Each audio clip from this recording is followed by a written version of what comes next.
Sveiki visi, šioje pamokoje greitai aptarsime mail funkciją.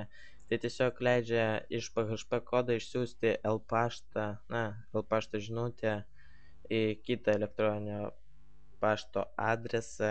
Ir, šioje pamokoje aptarsime tik pačius pagrindus, net neprieisime prie headerių ir parametrų, o tiesiog, štai paprasta funkcija. Mail funkcija, nurodote L pašto adresą, kam siūsite, tarkim,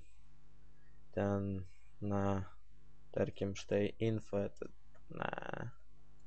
projektai 3df.lt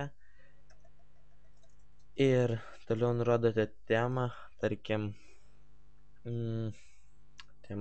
tarkim, nežinau, tarkim, iš PHP kodo ir žinutę, tarkim, sveiki, aš rašau iš PHP kodo. Ir štai, tokia funkcija.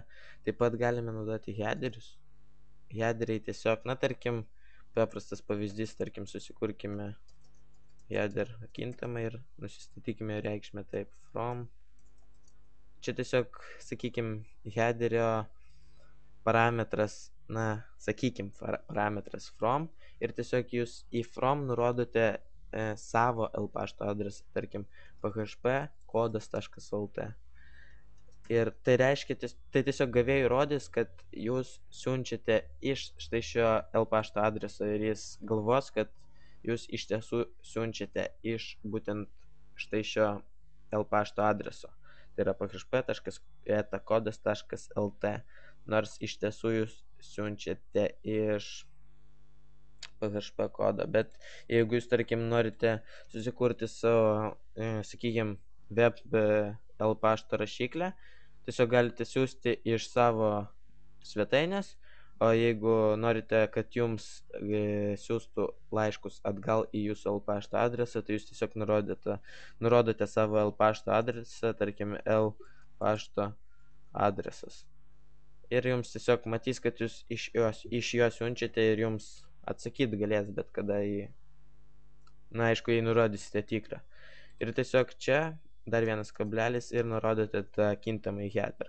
Taip pat headeriai naudojami tada, kai jūs norite siųsti HTML tipo laišką su įvairiais paveikslėliais, stiliais ir panašiai. Tuomet taip pat reikia nustatyti ir koduoti ir panašiai, kad ten atitinkamus parametrus tam, kad sakykime, suformatuotų tą laišką kaip HTML laišką. Ir galime patikrinti, tai tiesiog mums reikia atsinaujinti savo puslapį. Štai ir klaida kažkodėl, net nežinau, 8 eilutė. Taip, reikia vieną eilutę viską rašyti. Ne. Taip, dėja patikrinti nepavyks, bet tiesiog vam serveris tikriausiai neleidžia siųsti. Bet šiaip, jeigu esate užsisakę kokį nors hostingą, jums tikrai turi pavykti išsiųsti ir jums pavyks. Tai tiesiog atsidarysite savo puslapį, jums net nieko neišves. Jeigu norite, jūs galite ką nors atvaizduoti arba pasidaryti dar kokių nors sąlygų ir tik tuomet siųsti, bet apskritai tai visą tai išsisiūs.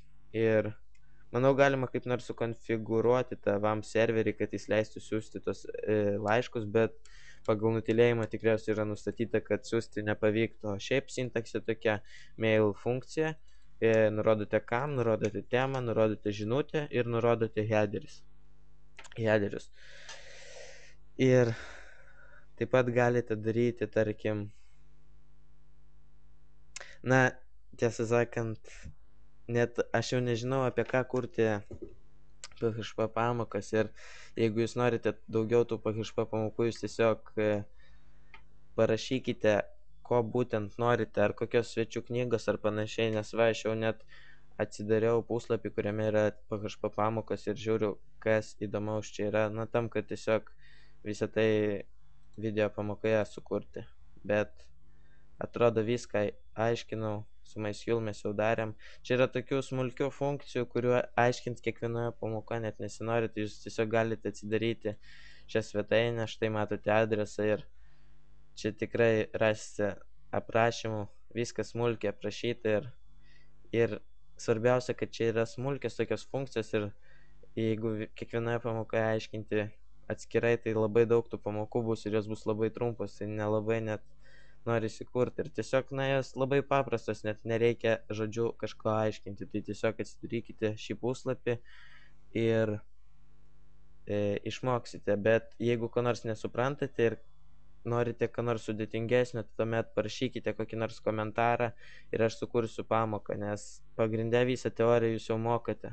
Bent jau aš viską aiškinau. Ne viską, bet pagrindus ir daugiau šiek tiek, tai tikrai. Tai jeigu neaišku, tiesiog klauskite, o jeigu aišku, tai aš ir pradėsiu tikriausiai Paskalio pamokas. Tai sakyčiau, jei turite klausimų, rašykite komentarą arba siųskite pašto žinutę, tiesiog atsiųskite laišką, kad norite kažkokių pamokų, PHP pamokų, kad jums ten nepavyksta šitokia ir tokia funkcija ir norite susikurti tokią ir tokią sistemą, tuomet aš jums sukursiu, sakykime, minimaliai visą tai, ko jūs norite ir taip pat kitiem gali ateityje praversti visą tą nesąmonę, kurias jūs manęs paprašysite ir tiek. Tai tiesiog jeigu norite, parašykite ir aš sukursiu pamoką. O taip, kiekvienos funkcijos daugiau neaiškinsiu tikrai, nebent, kaip minėjau, jūs pasakote, kad norite susikurti svečių knygą, tarkim, ir aš kiekvieną funkciją jau kurdamas tą svečių knygą paaiškinsiu. O taip net neverta kurti, kaip minėjau, taip pat pamokas kiekvienai tai smulkiai funkcijai. Tai tiesiog parašykite komentarą arba atsiųskite laišką ir tiek. Tai laukite kitų pamokų, jeigu jų bus, o dabar pradėsiu Paskalio pamokas ir ateityje dar daugiau programavimo kalbų bus, tai tiesiog laukite kitų pamokų. Ir manau, jeigu vis dėlto jūs neparašysite dėl PHP pamokų ir jeigu aš nekursiu daugiau jų, tai tiesiog galbūt vis tiek pratęsime tą svetainę kurti arba tiesiog matysiu, kad žmonės internete klausinėja apie ten, kokį nors dalyką, nežinau, kokią nors svetainę ar ten sistemą su PHP negali sukurti, aš sukursiu pamoką specialiai tam ir, tiesiog, sakykime, kursiu tokius didesnius dalykus, nei aiškinčiau kiekvieną funkciją, tai tiek, tai laukite kitų pamokų ir viso.